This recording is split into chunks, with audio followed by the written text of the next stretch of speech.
सदर अस्पताल में कार्यरत चिकित्सक वेतन नहीं मिलने से नाराज है और इस्तीफा देने की भी बात कह डाली है, जबकि इससे इतर अस्पताल प्रबंधन उन्हें वेतन दिलाने के बजाय वैकल्पिक व्यवस्था को लेकर कवायद तेज कर दी है। नमस्कार, मैं धीरेंद्र और आप देख रहे हैं मिरर मीडिया। धनबाद सदर अस्पताल में डीएमएफटी फंड के तहत कार्यरत चिकित्सक पिछले 5 महीनों से वेतन से वंचित है। वेतन भुगतान में देरी से नाराज चिकित्सकों ने सामूहिक इस्तीफे की चेतावनी दे डाली है। उनका कहना है कि बिना वेतन के लगातार सेवा देना अब संभव नहीं है। चिकित्सकों की इस नाराजगी का सीधा असर अस्पताल की ओपीडी सेवाओं पर पड़ सकता है। हालांकि इसकी वैकल्पिक व्यवस्था को लेकर अस्पताल प्रबंधन ने तैयारियां तेज कर दी है। जानकारी के अनुसार सदर अस्पताल और विभिन्न स्वास्थ्य केंद्रों में डीएमएफटी फंड से करीब 10 चिकित्सक कार्यरत हैं। वहीं कुछ चिकित्सकों को 3 से 4 महीने से वेतन नहीं मिला है, तो 2 चिकित्सकों को 2 माह से वेतन भुगतान नहीं हुआ है। सदर अस्पताल में रोजाना मेडिसिन, सर्जरी, स्त्री रोग, हड्डी रोग और दंत रोग विभाग में 300 से अधिक मरीजों का इलाज होता है।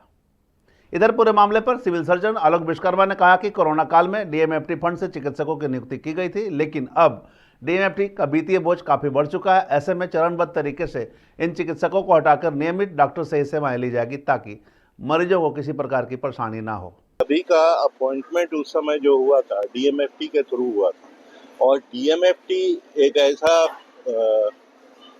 कोर्स है या ऐसा हमारा बजट है जिसमें कि नियंत्रित होता है कि उसमें आप रिकरिंग एक्सपेंडिचर नहीं कर सकते। उस समय कोरोना काल में चिकित्सकों को आपातकालीन स्थिति में बहाली किया गया था, लेकिन सदर अस्पताल की सेवाओं को देखते हुए उसको कंटिन्यू किया गया। लेकिन वित्त विभाग के बार ऑब्जेक्शन और भी वित्तीय कारणों से अब ये संभव नहीं हो पा रहा है कि उसको हम डीएमएफटी के द्वारा रखे चिकित्सकों से उसको चला पाएँ। इसलिए हम लोग कोशिश कर रहे हैं कि चरणबद्ध तरीके से कुछ चिकित्सकों को हटाते और ये जो हमारा डीएमएफटी का फंड है उस पर जो वित्तीय बोझ पड़ रहा है उसको हम लोग कम करें।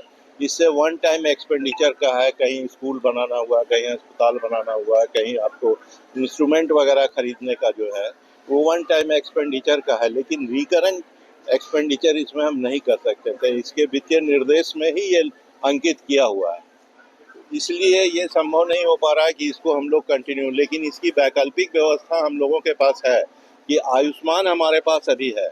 आयुष्मान में यही चिकित्सक, क्योंकि इनकी एक पहचान बन गई है, तो ऐसा बात नहीं है कि इनके पास मरीजों की कमी होगी।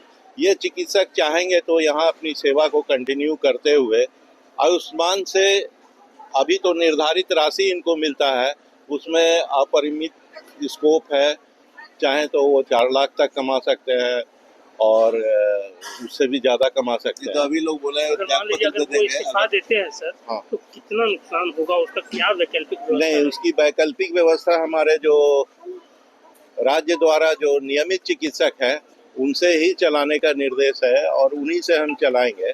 और इनको तो मैं इस्तीफे की बात जहाँ तक है, इस्तीफा देना तो उनका अपना स्वतंत्र विचार होगा, लेकिन उसकी वैकल्पिक व्यवस्था तो हम कर ही रहे हैं। आयुष्मान के अंतर्गत उनको किसी तरह का कोई वित्तीय नुकसान थोड़े ही होगा।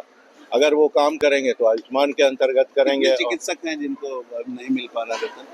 11 चिकित्सक हैं। 11 में 2 को मिल रहा है, 9 चिकित्सक ऐसे हैं जिनको की नहीं मिल। 9 चिकित्सक अगर त्याग पत्र देते हैं, अपना इस्तीफा दे देते हैं, तब तो समस्या होगी सदर अस्पताल में। नहीं, उस समस्या से हम लोग के लिए नियमित चिकित्सकों को ही हम लोग करेंगे, उनसे ही काम लेंगे। तो इसके लिए वैकल्पिक आपका रास्ता तैयार है? हाँ, हमारे पास वैकल्पिक व्यवस्था इसके लिए। देखना होगा क्या कुछ निर्णय लिए जाते हैं और किस प्रकार की व्यवस्था मुकम्मल होती है, ताकि मरीजों को किसी प्रकार की समस्या उत्पन्न ना हो। हम तमाम इससे जुड़ी खबरों से आपको अपडेट करवाते रहेंगे। बने रहे मिरर मीडिया के साथ। नए दौर की नई कहानी लिखने, खबरों को नए अंदाज में आप तक पहुंचाने के लिए मिरर मीडिया के चैनल पर अब हम आपको मिलेंगे पूरे 24 घंटे। जियो टीवी के चैनल नंबर 4088 पर, इसके साथ ही जियो टीवी ऐप और Amazon Fire TV पर भी।